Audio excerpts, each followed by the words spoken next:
Placemaking is used in the city centre throughout several departments on several themes.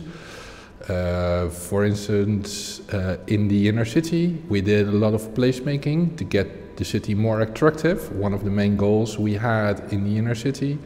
But we also use it in climate adaptation processes to actually involve neighborhoods to become more aware about climate change and what they can do in their own neighborhood. But it's written into policies. We don't have a department place or a department placemaking. So we got placemakers within several organizations within the municipality, and we are trying to embed it in our policies, so it's going to be part of the processes you have to follow in order to achieve something within the city centre or in the city.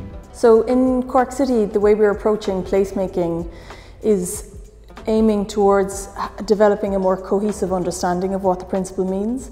So from my perspective, I represent the community team within the council, and we have been doing placemaking under the guise of community development for many years. So when we began to understand the facets of the placemaking approach, we really recognised those practices and we understood the value.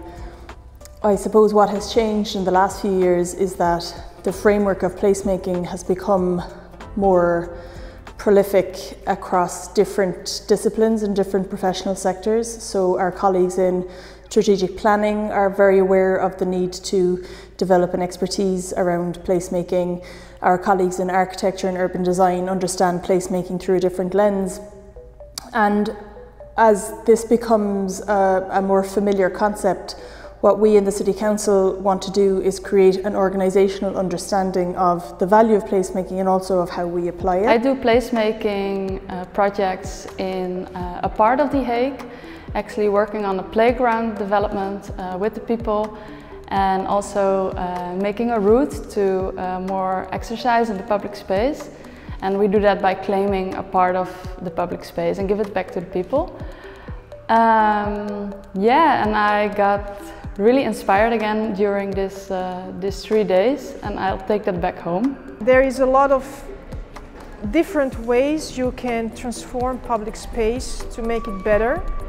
And those ways or the tools can be sometimes very complex and can sometimes be very simple, but they can always address an issue of public space. And the placemaking tools that we have at Placemaking Europe are also very inclusive. They always have a very strong co-design component. So it's not just designers developing a methodology or a tool how to deal with a problem in public space. We do it together with different stakeholders, citizens or the municipal organizations. We are part of a delegation from Trenčín, and we are really happy to be here.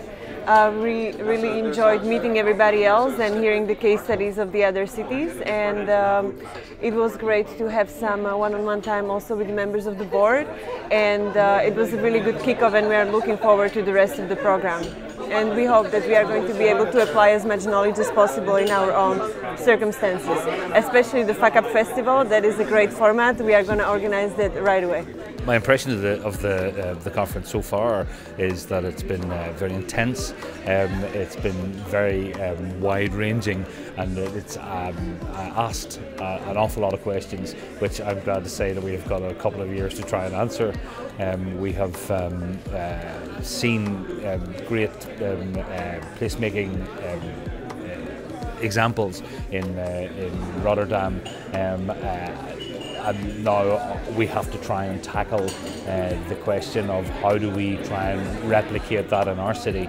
I don't think it's going to be an easy challenge, but something that we'll give a go. I'm leaving this first session with so much inspiration that placemaking can make systemic changes, that's the way to go, you know. It boosts me with so much energy. So yeah, this would be, I think, the direct really motivates me in the very short term, regardless of all the cliches and hardships about like, oh, it's so difficult to change departments. But here I'm seeing that this is possible, and just creating these connections leads us to being more creative and to dare to do things that do not comply fully with the rules, but oriented by this passion of driving change and making cities more inclusive and livable and happier places, healthier places.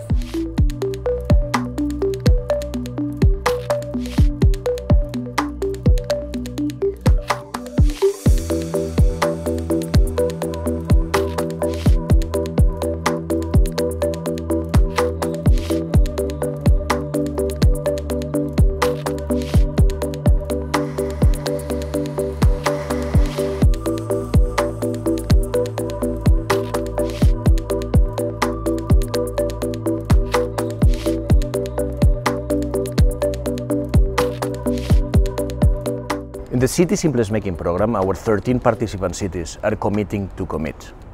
They are committing to co-create an agenda to embed placemaking in the core of their public policies. They want to make placemaking systemic, and that means that they have to make a compromise. How is it going to be this compromise? Which shape is going to take? This is something that we're still developing because, as I mentioned, it's a co-created process.